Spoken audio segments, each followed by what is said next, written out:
As the Count grew, he slowed down, and he began to get shaky and weepy, for he was leaving the water further and further behind, and he was getting afraid.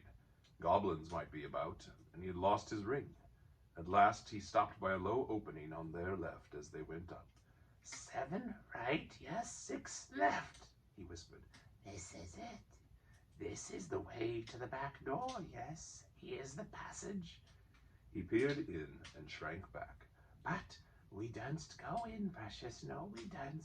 Goblins down there, lots of goblins, we smell them.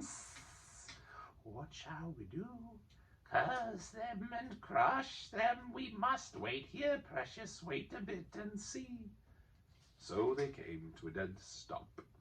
Gollum had brought Bilbo to the way out after all, but Bilbo could not get in. There was Gollum sitting humped up right in the opening, and his eyes gleamed cold in his head as he swayed from side to side between his knees. Bilbo crept away from the wall more quietly than a mouse, but Gollum stiffened at once and sniffed, and his eyes went green. He hissed softly but menacingly. He could not see the Hobbit, but now he was on the alert and had other senses that the darkness had sharpened, hearing and smelling.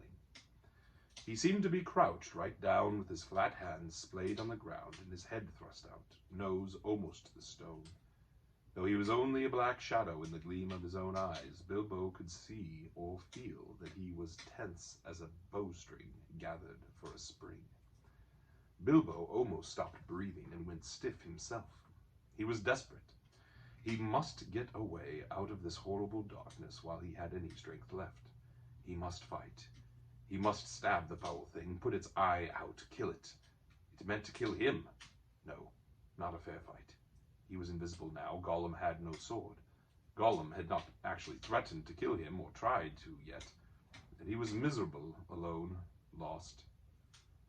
A sudden understanding, a pity mixed with horror welled up in Bilbo's heart.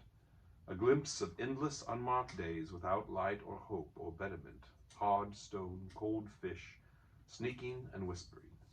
All those thoughts passed in a flash of a second. He trembled. And then, quite suddenly, in another flash, as if lifted by a new strength and resolve, he leaped. No great leap for a man, but a leap in the dark. Straight over Gollum's head he jumped. 7 feet forward and 3 in the air indeed. Had he known it, he only just missed cracking his skull on the low arch of the passage. Gollum threw himself backwards and grabbed as the Hobbit flew over him, but too late.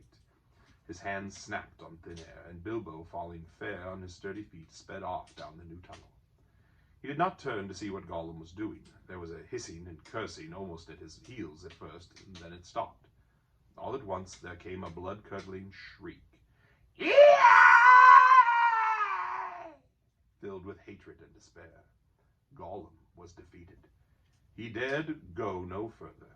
He had lost his prey, and lost, too, the only thing he had ever cared for, his precious. The cry brought Bilbo's heart to his mouth, but still he held on.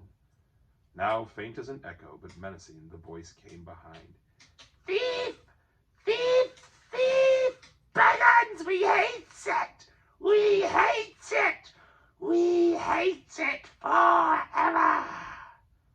Then there was a silence. But that too seemed menacing to Bilbo. If goblins are so near that he smelt them, he thought, then they'll have heard his shrieking and cursing. Careful now, or this will lead you to worse things. The passage was slow and roughly made. It was not too difficult for the Hobbit, except when, in spite of all care, he stubbed his poor toes again, several times, on nasty, jagged stones on the floor. A bit too low for goblins, at least for the big ones, thought Bilbo, not knowing that even the big ones, the orcs of the mountains, go along at a great speed, stooping low with their heads almost to the ground. Soon the passage had been sloping down and began to slope up again, and after a while it climbed steeply that slowed Bilbo down. But at last the slope stopped, the passage turned a corner and dipped down again, and there at the bottom of a short incline he saw, filtering round another corner, a glimpse of light. Not red light as of fire or lantern, but a pale outdoors sort of light. Then Bilbo began to run. Scuttling as fast as his legs would carry him, he turned the last corner and came suddenly right into an open space where the light, after all that time in the dark, seemed dazzlingly bright. Really, it was only a leak of sunshine in through a doorway where a great door, a stone door, was left standing open. Bilbo blinked, and then suddenly he saw the goblins. Goblins in full armor with drawn swords sitting just inside the door and watching it with wide eyes and watching the passage that led to it. They were aroused, alert, and ready for anything. They saw him sooner than he saw them. Yes, they saw him. Whether it was by an accident or a last trick of the ring before it took a new master, it was not on his finger. With yells of delight, the goblins rushed upon him. A pang of fear and loss, like an echo of Gollum's misery, smote Bilbo, and forgetting even to draw his sword, he struck his hands in his pockets, and there was the ring still in his left pocket, and it slipped on his finger. The goblins stopped short. They could not see a sign of him. He had vanished. They yelled twice as loud as before, but not so delightedly. "Where is he?" they cried. "Go back up the passage," Some shouted. "This way," Some yelled. "This back way," Others yelled. "Look out for the door," bellowed the captain.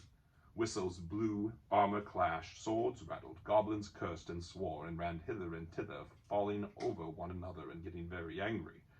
There was a terrible outcry, to-do, and disturbance. Bilbo was dreadfully frightened, but he had the sense to understand what had happened and to sneak behind a big barrel which held drink for the goblin guards, and so get out of the way and avoid being bumped into, trampled to death, or caught by fear.